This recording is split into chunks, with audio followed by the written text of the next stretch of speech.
మంచిది. కొద్ది నిమిషాలు దేవుని వాక్యాన్ని మనం ధ్యానం చేద్దాం. పరమగీత గ్రంథము 1వ అధ్యాయము 9వ వచనం. నా ప్రియురాల ఫరో యొక్క రథస్వములతో నిన్ను పోల్చేదను. చాలు.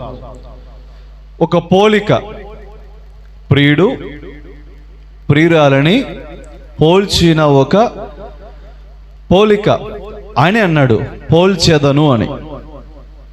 సహజంగా మనకిష్టమైన వారిని మనం పిలుచుకుంటూ ఉంటాం, నాన్న, కన్న, బుజ్జి, ఇంకా రకరకాలుగా ప్రేమను బట్టి ప్రేమగా పిలుచుకుంటూ ఉంటాం. వాస్తవానికి వాళ్ళకున్న పేరు ఒకటే. ఆ పేరుకు మనం ముద్దు పేరును, షార్ట్ నేమ్ ఒకటి పెట్టుకుంటాం.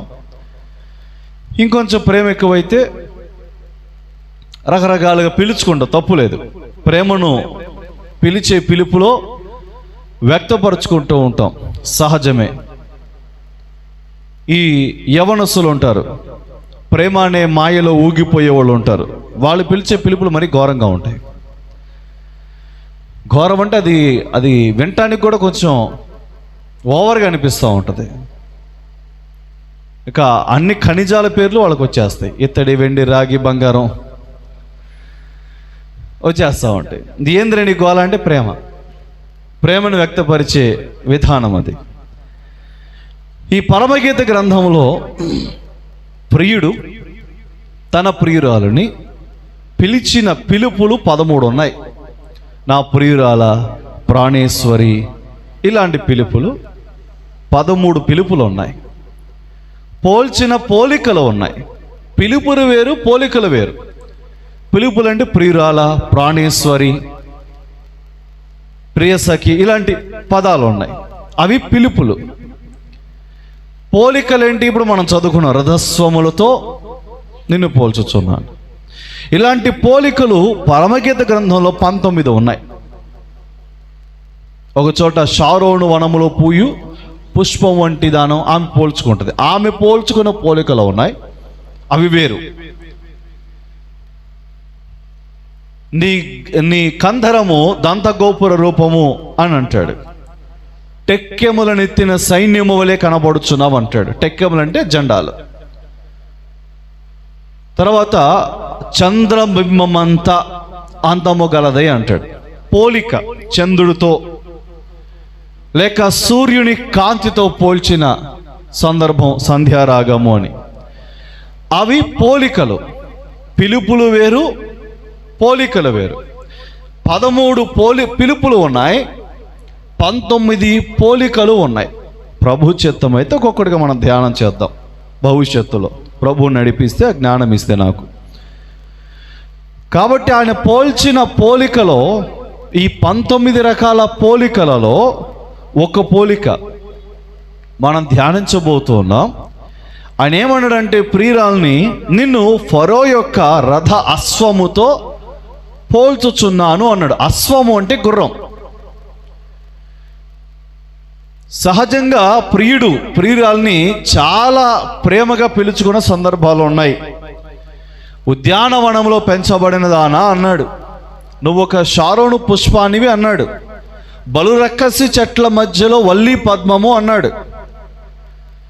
అలాగున ఆమె యొక్క దేహమును వర్ణించిన అనుభవాలు ఉన్నాయి. ఆమె దంతములను కత్తెర వేసిన దంతములని పోల్చాడు. రకరకాల పోలికలు ఉన్నాయి.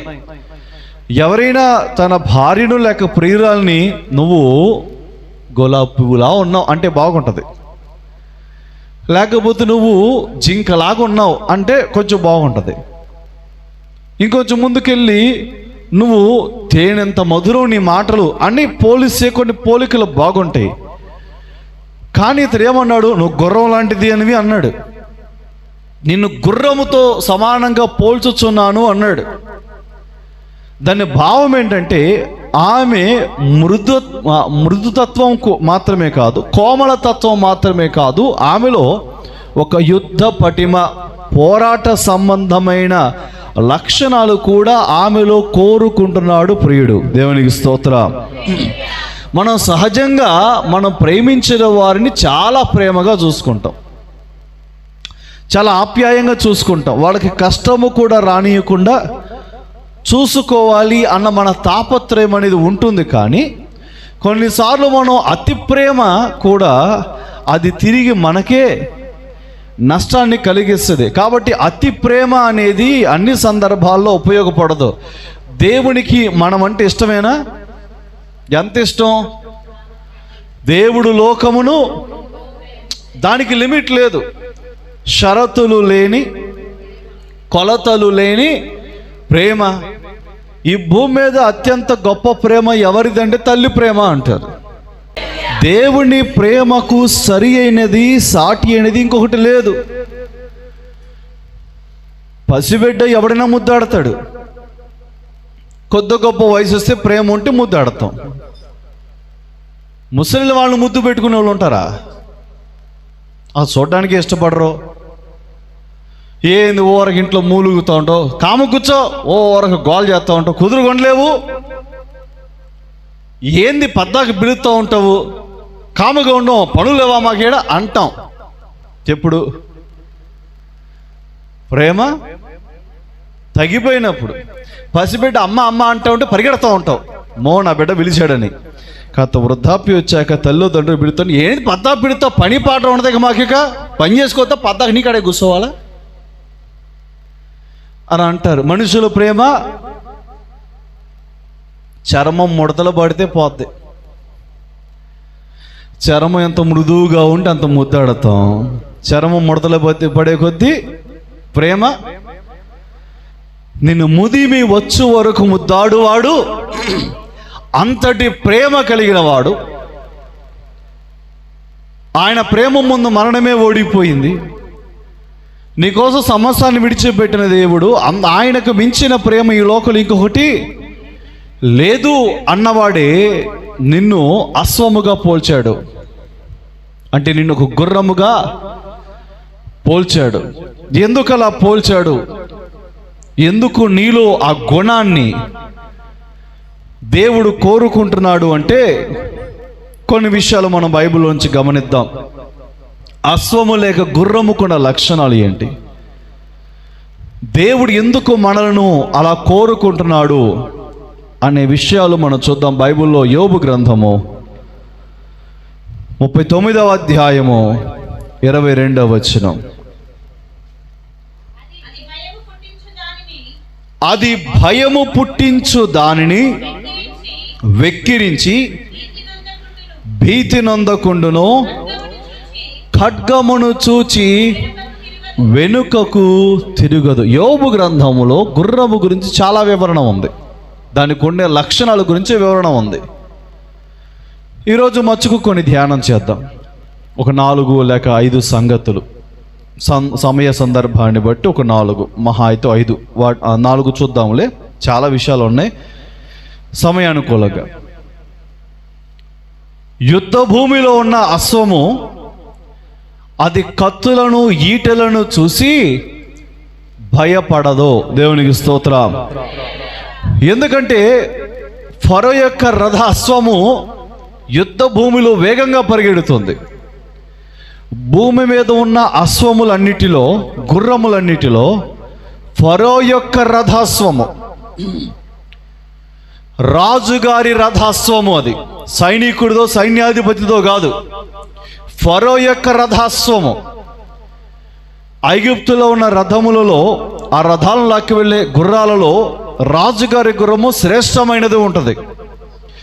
రాజుగారి రథానికి ఉండే గుర్రాలు శ్రేష్టమైనవి ఉంటాయి, అవి ఎంతో తర్ఫీదు నొంది ఉంటాయి. ఫరో యొక్క రథస్వము యుద్ధ భూమిలో వేగంగా పరిగెడటానికి అనుకూలంగా ఉంటాయి. మనం చరిత్రలో గమనిస్తే సముద్రములోనికి ముందు వెళ్ళింది అశ్వమే. ఇశ్రాయేలీయులు వెళ్ళిపోయిన తర్వాత ఐగుప్తీయులు ప్రవేశించినప్పుడు వీరికంటే, వీరి రథాల కంటే ముందెళ్ళింది ఏంటి? గుర్రాలే. ఇప్పటికీ ఉన్నాయి ఆ ఎర్ర సముద్రములో ఆ యొక్క రథముల చక్రములు అవశేషాలు, గుర్రముల అవశేషాలు, మానవుల అవశేషాలు ఇప్పటికి లభిస్తూ ఉన్నాయి, దొరుకుతూ ఉన్నాయి. కాబట్టి అది యుద్ధమును లేక కత్తిని, బళ్ళెమును చూసి అది భయపడదు. దేవుడు మనలను అశ్వముగా ఉండాలనుకుంటున్నాడు. అది రాజు యొక్క రథములాగే అశ్వంగా ఉండాలనుకుంటున్నాడు. అయితే దానికి ఉండవలసిన మొదటి లక్షణము, దానికి ఉండే మొదటి లక్షణము, అది భయపడదు. దేనిని చూచి? అశ్వం బయలుదేరినప్పుడు, యుద్ధభూములకు రథం వెళుతున్నప్పుడు కత్తులు పట్టుకున్న వారు ఉంటారు, ఈటలు దూయువారు ఉంటారు, బాణములు వేయువారు ఉంటారు, 3 రకాల ఆయుధాలు వారు ఉంటారు. ఆ ఆయుధములు అది మెరుస్తున్నప్పుడు, తళతళలాడుతున్నప్పుడు ఉద్దండ కోపంతో ముందుకెళ్తుంది. కానీ ఈ అశ్వము ఆయుధాలు చూసి భయపడి వెనకడుగు. మనలో ఉండాల్సిన లక్షణం ఏంటంటే భయపడని ఒక స్వభావం మనకు ఉండాలి. దేనిని చూసి భయపడకూడదు?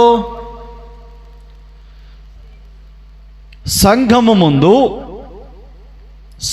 ముందు రాళ్ళు నిలబడ్డాయి, కానీ సంఘము భయపడలేదు. సెఫను మీద వేసింది రాళ్లే. సంఘము ముందు కత్తులు ఆడాయి, కానీ సంఘము భయపడలేదు. యాకోబును తల నరికించి పేతురు కూడా చంపుదామని చెరసాల్లో వేసినప్పుడు సంఘము అత్యాసక్తితో ప్రార్థన చేసింది. సంఘము ముందు క్రూర మృగాలు ఉన్నాయి. అప్పట్లో అత్యంత కఠినమైన రాజ్యము రోమా ప్రభుత్వం. వారు క్రైస్తవులను ఆ క్రీడా ప్రాంగణములో పడేసి సింహాలను వదిలేవాళ్ళు. ఆ సింహాలు వచ్చి వారిని చీల్చి చంపినప్పుడు, వారి ముందు క్రూర మృగాలు నిలబడి ఉన్నప్పుడు వారి ముఖములో భయము కనిపించలేదు. వారి ముందులు కత్తులు నిలబడ్డాయి, రాళ్ళు పట్టుకున్న చేతులు కనపడ్డాయి, క్రూర మృగాలు కనపడ్డాయి, భయంకరమైన కొమ్ములు కలిగిన దొన్నపోతులు వదిలే వాళ్ళు వచ్చి ఒక నెట్లో వారిని ఒక చుట్టేసి మూటలాగా పడేసే గ్రౌండ్లో అవి కొమ్ములతో పొడిచి ఇసిరేస్తూ ఉండేవి. వాటిని చూసి కూడా సంఘము భయపడలేదు. దేవునికి స్తోత్రం. కత్తులకు భయపడిందా? రాళ్లకు భయపడిందా? ఆయుధాలకు భయపడిందా? క్రూర మృగాలకు భయపడిందా? రాజుల ఆజ్ఞలకు భయపడిందా? మీరు యేసు పేరును ప్రకటించకూడదంటే మేము కన్న వాటిని విన్న వాటిని చెప్పకుండా ఉండలేమని రాజ ఆజ్ఞను భయపడిందా? రోమా ప్రభుత్వం యొక్క అధికారానికి భయపడిందా? ఆదిమ అపోస్తుల సంఘము కత్తులకు భయపడలా, రాజులకు భయపడలా, మృగాలకు భయపడలా, మరణానికి భయపడలా. క్రీస్తును మీ క్రీస్తు దేవుడు కాదని చెప్తే వదిలేస్తాము, క్రీస్తే దేవుడిని చెప్తే హింసిస్తామంటే చేసుకో, ఏం చేసుకుంటావో. ప్రభువుని విడిచిపెట్టేది లేదు అంటే ఒక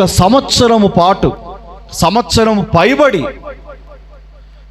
దాదాపు 2 సంవత్సరాల పాటు ఒక స్త్రీని రోజు మానభంగం చేశారు సైనికులు. రోజు మానభంగం చేశారు. తన సొంత అక్క కళ్ళ ముందే. ఎదుటి చెరసాల అక్కుంటే ఈ చెరసాల చెల్లిని రోజు చెరుపుతున్నారు క్రూరంగా. రోజు ఎందుకింత దాడి చేస్తున్నారు నా మీద? క్రీస్తు దేవుడి కాదని ఒప్పుకో. నువ్వేం చేసుకుంటావు చేసుకో, ప్రభువుని విడిచిపెట్టేది మాత్రం. ఆమె అప్పటికీ భయపడలేదని యుద్ధ భూములకు తీసుకొచ్చి ఆమెను ఒక నెట్లో, అంటే ఈ వల లాంటిది, దాంట్లో ఆమెను ముడివేసి ఒక మూటలాగా పడేసి ఎద్దులను వదిలితే అవి వచ్చి కొమ్ములతో పొడిచి ఇసురుతుంటే మాంసపు ముద్దలు ఎగిరి పడుతున్నా కూడా ఆమె ముఖములో భయాన్ని రాజు చూడలేకపోయాడు. దేవునికి స్తోత్ర. చరిత్ర ఇది. ఇత్తడి ఏ రంగులో ఉంటుంది? దాదాపుగా బంగారపు రంగు, అవునా? ఆ రంగు ఎర్రగా మారేంతగా కాల్చారు ఒక కుర్చీని, ఇత్తడి కుర్చీని. తొందరగా హీట్ అవ్వదు, హీట్ తట్టుకుంటుంది. రెండవది, హీట్ని సస్టైన్ చేస్తుంది ఇత్తడి, తొందరగా హీట్ బయటకు పోదు. అవునా? నువ్వు చేస్తావుగా. ఎంతసేపు ఉంటుంది వేడి చెప్పు? అరగంట గంట ఉండిద్దా? నువ్వు వేసిన బొగ్గులు రంగు మారేంత హీట్ చేస్తే? నువ్వు ఎప్పుడు చేయలేదు కదా, కొడతారు, బట్టలు కాలిపోతాయి. దేవునికి స్తోత్రం. దాని రంగు మారి అంత హీట్ చేసి వస్త్రాలు లేకుండా కూర్చోబెట్టిన సందర్భాలు ఉన్నాయి. ఒళ్ళంతా మాడిపోయి ఒక భాగమంతా కాలిపోతున్నా, చనిపోయిన శవాన్ని వీపుకేసి కట్టేసి గదిలో పడేసి, చనిపోయిన శవములో నుంచి వచ్చిన పురుగులు బతుకున్న వాడిలోకి ముక్కుల్లో కూడా, నోట్లో కూడా, చెవుల్లో కూడా చొరబడి వాడిని కొరికి కొరికి కొరికి చంపేసిన భయము వారి కన్నులలో కనిపించలేదో. దేవునికి స్తోత్రం. క్రీస్తు కొరకు ఏదన్నా వదులుకోవాలి అన్న పరిస్థితి వస్తే ప్రాణమైనా సరే వదిలేశారు భక్తులు. సంఘము ప్రాణాలు సహితం లెక్క చేయకుండా ప్రభు కోసం విడిచిపెట్టారు. ఇళ్ళు కోల్పోయారు, పొలములు కోల్పోయారు, కుటుంబాన్ని కోల్పోయారు, ప్రాణాలు కోల్పోయారు, కానీ ప్రభువును కోల్పోలేదు. మణిపూర్ విశ్వాసులు నేటికీ లేదు వారికి నివాసాలు. తెలుసా మీకు? ఇప్పటికీ స్ట్రగుల్స్ ఉన్నాయి. నేటికి స్థిర నివాసాలు లేవు, గుడారాల్లో బతుకుతున్నారు. కొంతమందిగా బృందంగా కూడి డేరాలు కొట్టుకొని బతుకుతున్నారు. నేటికి నివాసాలు లేవు. కానీ వారితో అన్నీ కోల్పోయిన ప్రభువుని విడిచిపెట్టింది లేదు. దేవునికి స్తోత్రం. నేనంటాను, ఈ లోకంలో కొన్ని వనరులు, కొన్ని వసతులు మనకు అవసరమే. అవన్నీ ఒక పక్కన పెట్టి ప్రభువుని ఒక పక్కన పెట్టి ప్రభువు కావాలా, ఇవి కావాలంటే ఏం చేస్తావు? నేను చెప్పేది మీకు అర్థమైందా? నేను చెప్పే ఈ మాట 100లో 99 మంది ఒప్పుకోరు. ఎందుకో తెలుసా? ఇవే మనిషి పోయా ఆడేవాడు మమ్మల్ని తీసేయడానికి ఈ వర్షంలో వెళ్తారు. కానీ అసలు క్రీస్తు కోసం సమస్త పెంటతో ఎంచుకున్న పౌలు గారి మాట ఎవడు గుర్తురాదు. ఆయన యూదుడు, రెండవది రోమా పౌరసత్వం కలిగిన వాడు. ఇరకాటంలో పెట్టడానికి అధికారులను వాడాడు, కానీ ఇంకా జీవితంలో ఎక్కడ దాన్ని వాళ్ళ ఆయన. ఎందుకంటే ఆయన దైవ జనుడు, క్రీస్తు దాసుడు, అపోస్తలుడు. చాలా ఆ బిరుదు ఆయనకి. నేను సంఘం అన్నిటికీ భయపడిపోతుంది, ప్రతి దానికి భయపడిపోతుంది.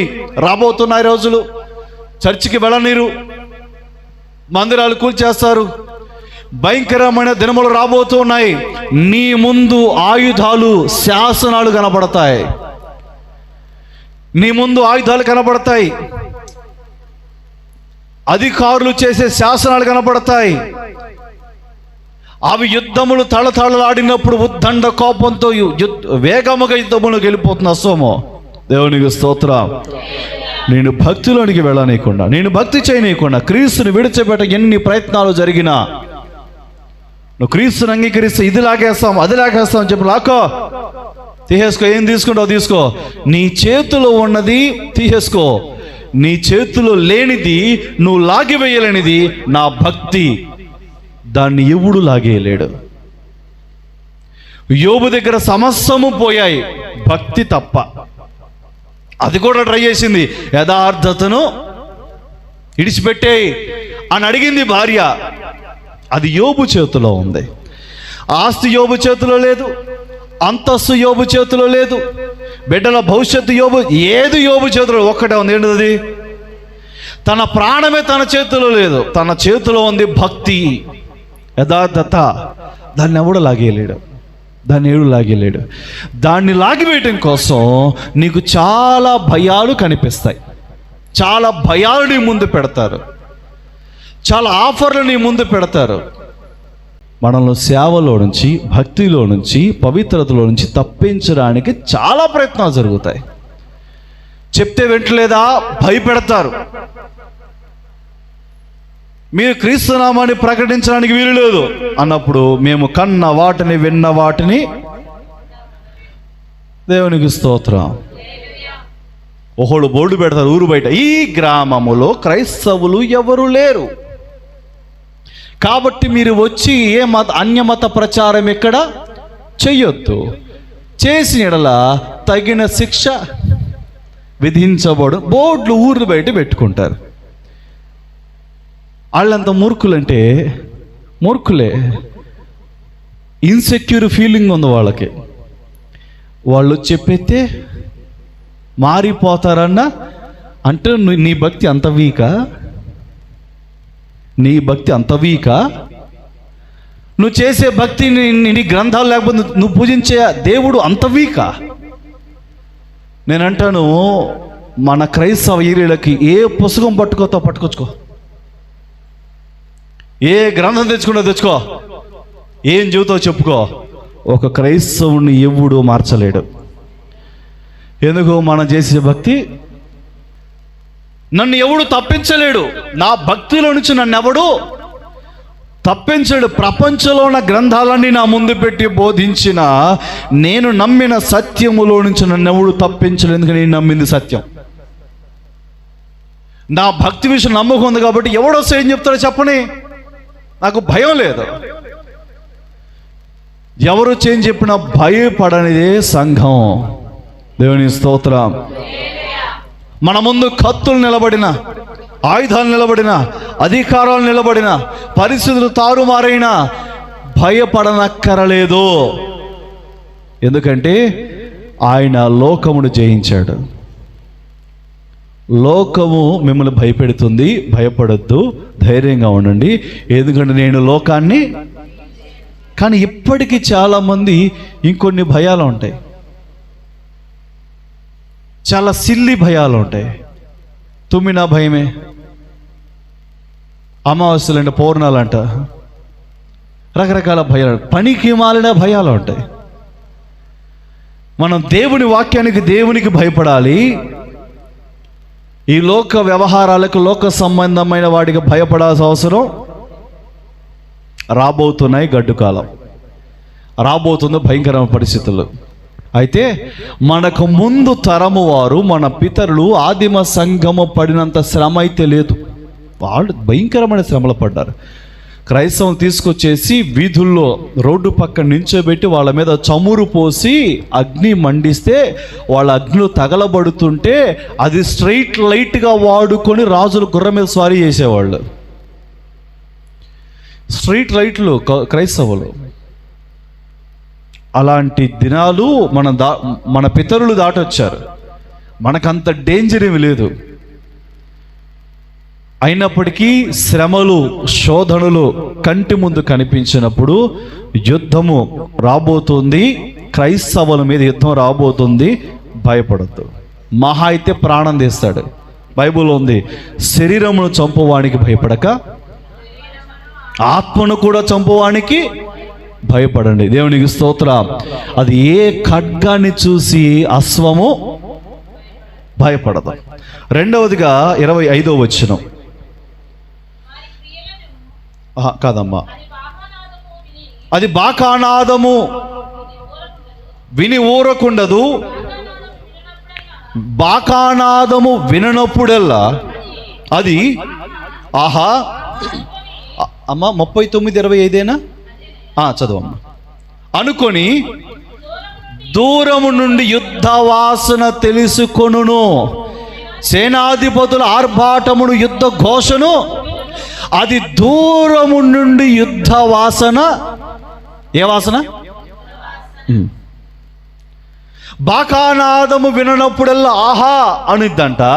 రెండోది యుద్ధ వాసనది. ఇక రెండు విషయాలు. ఒకటి, బాకానాదము వినబడినప్పుడు సంతోషం వస్తుంది. రెండవది యుద్ధ వాసన ముందే మీకు తెలుస్తుందా? యుద్ధ వాసన. ఏ యుద్ధం చెబుతామంటారా? మన పితరులో పాట పాడారు, కరువు రణము మరణము చూచి కలుగదే మారు మనసు, ప్రవచనములు సంపూర్ణములాయెను, యూదులు తిరిగి రండి రండి. ఈ పాటలో మొదటి మాట కరువు. రణం ఏడు జరుగుతుందిలే, కరువు.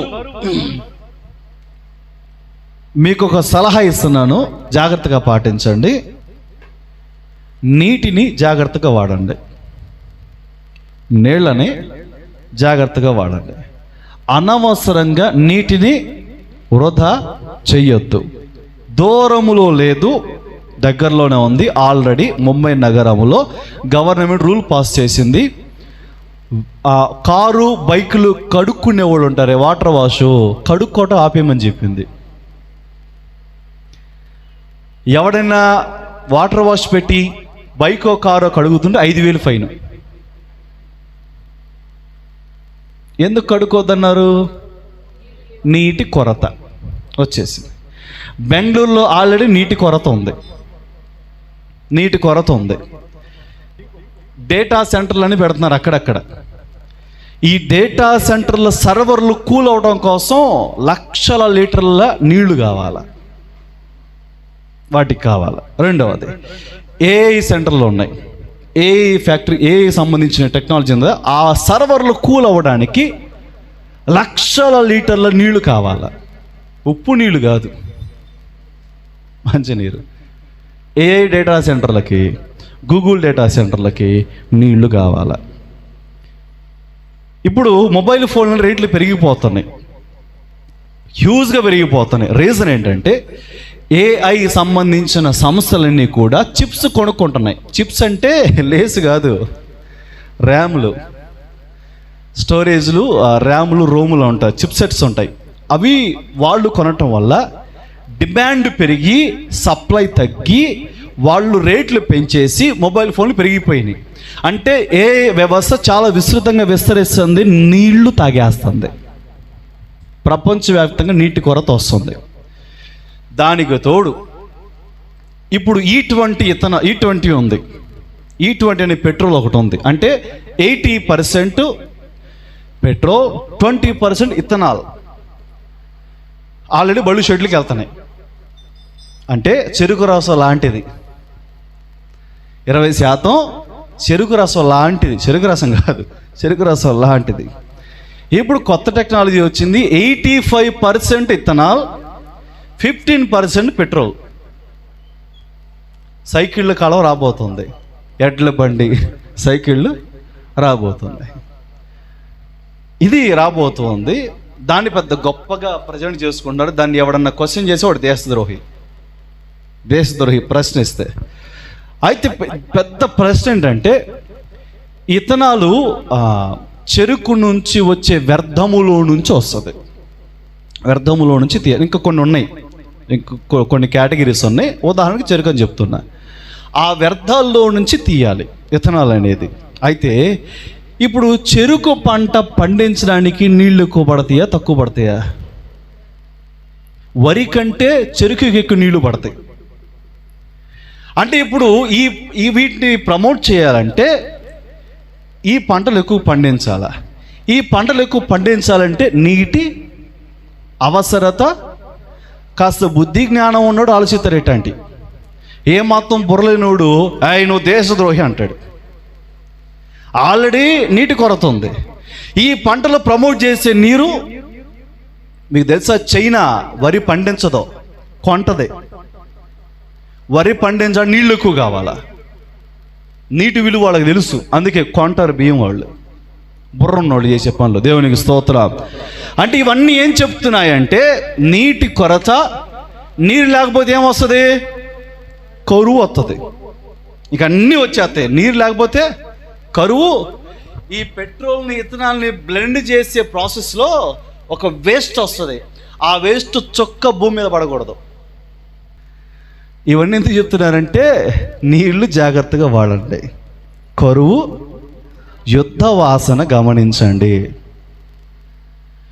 బాకానాదము వినబడబోతుంది. యుద్ధ వాసన గమనించండి. ప్రపంచము భయంకరమైన పరిస్థితులకు వెళ్ళిపోతుంది. మన నెక్స్ట్ జనరేషన్ అడుక్కు తింటమే. మన నెక్స్ట్ జనరేషను అడుక్కు తింటమే. అలాంటి పరిస్థితులు ఉన్నాయి. కాబట్టి జాగ్రత్త కలిగి ఉన్న వనరులు జాగ్రత్తగా వాడుకొని జాగ్రత్త పడండి. క్రైస్తవం మీద దాడులు జరుగుతూ ఉన్నాయి. యుద్ధ వాతావరణం కనబడుతుంది.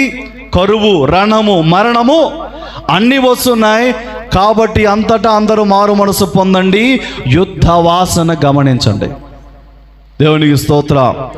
బాకానాదము వినబడినప్పుడల్లా సంతోషిస్తుంది. ఆహా బూరా ఎప్పుడు, ఆహా నా ఆశ ఎప్పుడు. దేవుని రాకడ కొరకు మనం సంతోషించాలి, సిద్ధపడాలి. అట్ ద సేమ్ టైం మనకి యుద్ధ వాసన వస్తూ ఉంది. యుద్ధము కళ్ళ ముందు ఉంది. కరువు, రణము, మరణము కనబడుతుంది. మనము అశ్వముగా ఉన్నప్పుడు యుద్ధ వాసన గమనించి బాకా నాదము కొరకు ఎదురు చూస్తూ ఉంటాము. దేవుని స్తోత్రం. క్రైస్తవులమైన మనము మరొక వాసన కూడా గమనించాలి. ఏంటి ఆ వాసన తెలుసా? ఏ ప్రాంతములో దుష్టుడు ఉన్నాడో, ఏ ప్రాంతములో భక్తి ఉందో మనకు తెలియాల. అది డ్రై ప్లేసా, వెట్ ప్లేసా తెలియాలి. అది సమృద్ధి గల ప్రాంతమా, లేక దుష్టుడు పరిపాలన చేస్తున్న ప్రాంతమా, మనకి విచక్షణ పని చేయాలి.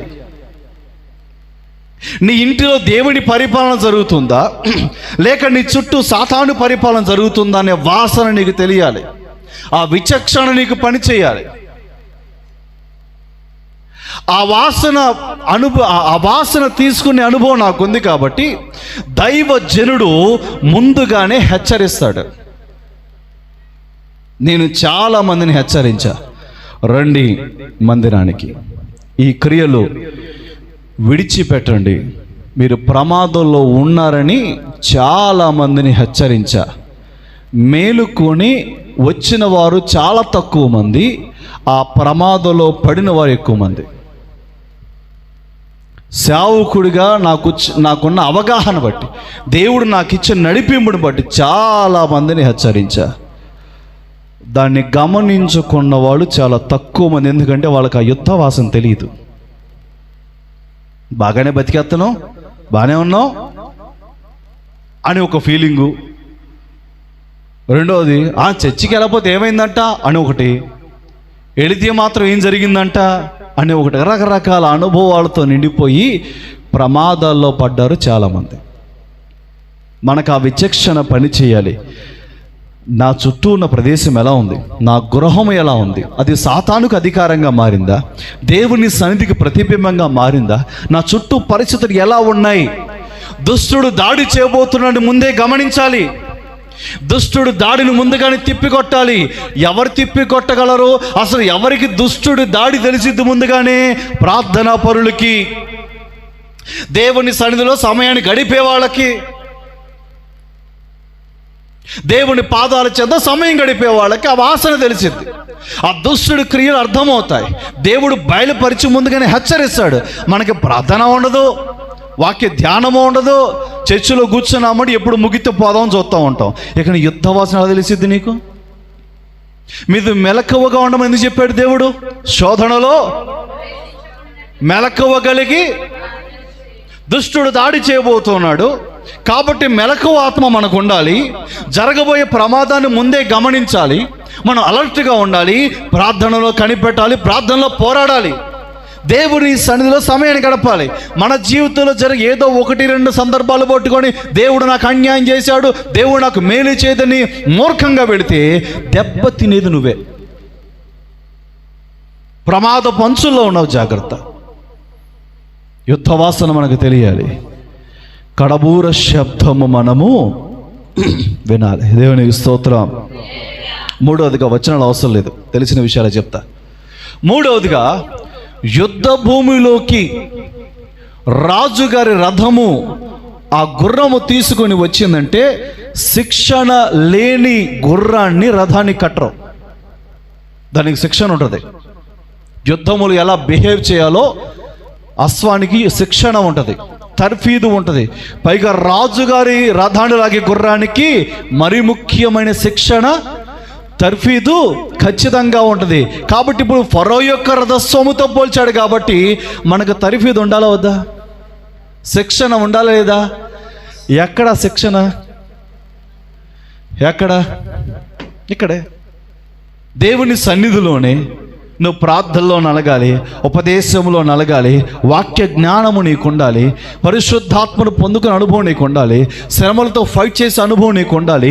నువ్వు అన్ని విధాల శిక్షణ పొందుకొని దేవుడు శిక్షణ ఇస్తాడు మనకి. హెబ్రీ పత్రిక 12వ అధ్యాయం 11వ వచనం చదవండి. 12:11 హెబ్రీ పత్రిక. మరియు ప్రస్తుతమందు సమస్త శిక్షయు కనబడునే గాని చాలు. మోషేను దేవుడు 40 ఏళ్ళు నాయకుడిగా చేయడానికి 40 ఏళ్ళు మేపాడు. మందలమ్మడి తిప్పాడు, గొర్రెలమ్మడి గేదెలమ్మడి తిప్పాడు. ఎందుకంటే ఐగుప్తులో పొందుకున్న జ్ఞానమంతా మర్చిపోయిందాక తిప్పి ఎంటీ చేసేసి ఓర్పు నేర్పాడు. ఏం నేర్పాడు? ఎంత ఓర్పు కావాలి 40 ఏళ్ళు గేదెలను గాయాలంటే? 40 ఏళ్ళు గేదెల గాడికి ఎంత ఓర్పు కావాలా? 5 ఏళ్ళు 10 ఏళ్ళు ఉద్యోగం చేసి బోరు కొడుతుంది, పద్దాక ఇదే బోరా. ఇక మీ సంగతి చెప్పాలి. ఎప్పుడు వంటింట్లో గండి తిప్పడమేనా? బోరు కొట్టేస్తుంది ఈ లైఫ్. ఎప్పుడు చూడు ఆ వంటగది, పొద్దున తింటే మధ్యాహ్నానికి ఏం చేయాలా, మధ్యాహ్నం తింటే సాయంత్రానికి ఏం చేయాలా, ఆ గండి తిప్పడమే పని. ఇదే ఇల్లు. అప్పుడు బోరు కొట్టి అడుగుతూ ఉంటారు, బయటికి వెళ్దామంటే బోరు కొడుతుంది. ఎప్పుడు ఇదే బతుక? మరి 40 ఏళ్ళు గేదెలు గడిచి ఇంకెంత బోరు కొట్టాలా? మీ ఇలాగ స్మార్ట్ ఫోన్లు ఉన్నాయా? అది పెట్టుకొని టైం పాస్ చేయడానికి. కొంతమంది రూల్ అడుగుతున్నారు, గంట గడు ఫోన్ చూడతా నేను. అదొక రూల్. మళ్ళీ మరి రాజ్యాంగంలో ఉంది స్త్రీలు రోజు గంట ఫోన్ చూడాలని. ఒక గంట గడు ఫోన్ ముందు కూర్చోవద్దా నేను అడుగుతున్నారు రూలు. 40 ఏళ్ళు పరమ బోరింగ్ ఉద్యోగం. ఎవరిదే? ఎంత ఓర్పు నేర్చుకున్నాడో. ఓర్పు. ఎందుకంటే ముక్కోపి ఒక్క దెబ్బతో చంపేస్తాను మనిషిని. ఓర్పు నేర్పించి శిక్షణ ఇచ్చి సేవకు పంపించాడు. దేవుని స్తోత్రం. మోషే అంత సాత్విక ఇంకోడలు ఎట్టొచ్చింది? 40 ఏండ్ల ఓర్పు, 40 ఏండ్ల సేవకు ఉపయోగపడింది. శిక్షణ, తర్ఫీదు. ఆ అశ్వానికి తెలిసి ఎటు వెళ్ళాలో, ఆ అశ్వానికి తెలిసి ఎలా ప్రయాణం చేయాలో, మనకు తెలియాలి ఎలా ప్రార్థన చేయాలో, మనకు తెలియాలి వాక్యము గురించి, మనకు తెలియాలి దైవికమైన జ్ఞానం గురించి, మనకు తెలియాలి ఆత్మ వరముల గురించి, మనకు తెలియాలి పరిశుద్ధాత్మ నడిపింపు గురించి. మనం శిక్షించబడాలి, శిక్షణ పొందుకోవాలి. తర్ఫీదు నొందాలి అంటే మందిరానికి ఎప్పుడు? ఆదివారం. మిగతా రోజుల్లో వాళ్ళకేదో బట్టి చర్చికి పోతారు. నాకేం పట్ల, నాకు పట్టింది నీకు పడితే బాగుండు. శనివారం ఆదివారం ఒక బ్యాచ్, ఆదివారం సోమవారం ఒక బ్యాచ్, ఆల్నెట్కి ఒక బ్యాచ్.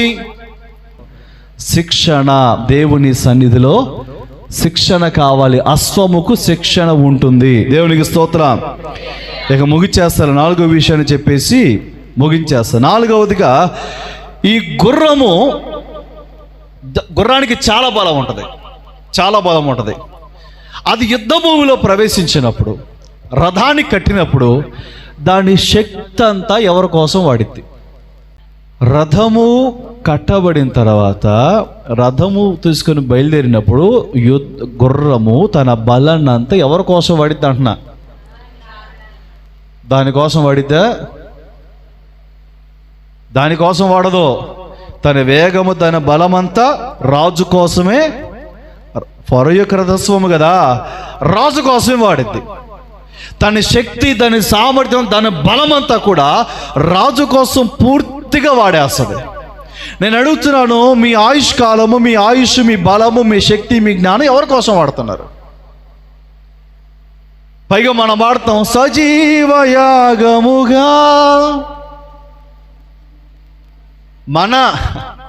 నా అనరో మన. నీ శక్తి, నీ సామర్థ్యము, నీ జ్ఞానము దేనికోసం వాడుతున్నావు? నీ పని కోసం వాడొచ్చు, తప్పులేదు. నీ ఉద్యోగం కోసం వాడొచ్చు, తప్పులేదు. అయితే నీ ఆయుష్ కాలంలో, నీ శక్తిలో దేవుని కోసం వాడింది ఎంత? దేవుని పరిచర్య కోసం వాడింది ఎంత? దేవుని మందిరములో పరిచర్య చేయు దేహములను దేవుడు కుళ్ళు పట్టనివ్వడు, బలహీన పడనివ్వడు. ఆయన అభిషేకించి వాడుకుంటాడు. దేవుని సన్నిధిలో వాడబడిన అవయవములు సుందరములు, వారి పాదములు సుందరములు. దేవునికి స్తోత్రం. నీ దేహము దేవుని కోసం వాడబడాలి, దేవుని పరిచర్య కోసం వాడబడాలి. నాకున్న బలహీనతలు గుర్తు చేసుకుంటే నేను దేనికి పనికిరాను అన్నున్నాయి. కానీ అద్భుతంగా దేవుడు వాడుకుంటున్నాడు, ప్రయాణాలు చేయిస్తాడంటే ఈ దేహాన్ని ఆయన కోసం వాడుతున్నాను నేను. అందుకే దీన్ని మూలన పడనీలా, దీన్ని కూర్చొనిలా తిప్పుతున్నాడు ఈ దేహాన్ని దేవుడు. ఎందుకంటే ఈ దేహం ఆయన కోసం వాడుతున్నాను కాబట్టి. దేవునికి స్తోత్రం. మీ జీవితం, మీ ఆయుష్కాలం, మీ అవయవములు దేవుని కోసం వాడండి. అదే పోల్చాడు. తన శక్తి అంతా, తన సామర్థ్యం అంతా రాజు కోసం వాడిద్ది. నువ్వు రాజు కోసం వాడాలి, రాజు కోసం వాడు. దేవుని కోసం నీ దేహాన్ని, నీ ఆయుష్కాలాన్ని వాడు. నీ జీవితంలో దేవుని కోసం వాడిన దినములని లెక్కేసుకుని ఉంటాయో, దేవుని పరిచర్య చేసే దినములు ఎన్ని ఉంటాయో లెక్కేసుకో, ప్రశ్నించుకో. 5వదిగా, యుద్ధములో గుర్రానికి గాయాలు అవుతాయా? గాయాలు అవుతాయా? రాజుగారు కోసుకుపోయింది, రక్తం కారుతుంది, కట్టు ముందు బ్యాండేజ్ అయ్యి కూర్చునిద్దా? అసలు లెక్క చేయదు అది. మనం ఏదైనా పనిలో నిమగ్నమై పని చేస్తూ ఉన్నప్పుడు కొన్ని గమనించుకో. ఎప్పుడుకో చూస్తాం, ఏడ కోసుకుని మంట పడుతూ ఉంటుంది. ఏంది ఏదో చుముకు మనం చూస్తే కోసుకొని ఉంటుంది. ఎందుకు? పనిలో నిమగ్నమైపోయాం. అలాగే అది యుద్ధములో నిమగ్నమైపోయినప్పుడు గాయములు లెక్క చేయదు. దేవునికి స్తోత్రం. పౌలు గారికి అదే బాధ. 2వ కొరింథీ పత్రిక 4వ అధ్యాయము 8, 9 వచనాలు.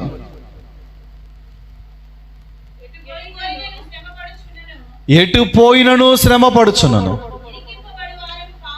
ఇరికింపబడు వారము కాము, అపాయములో ఉన్నను, కేవలము ఉపాయము లేని వారము. మీరు ఆ తర్వాత పై వచనాలు చదువుకొని అలిసిపోవాలా.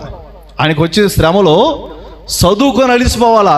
అన్ని శ్రమలు, బాధలు, గాయాలు అయినప్పటికీ తన ప్రయాణాన్ని ఆపలేదు పౌలు గారు.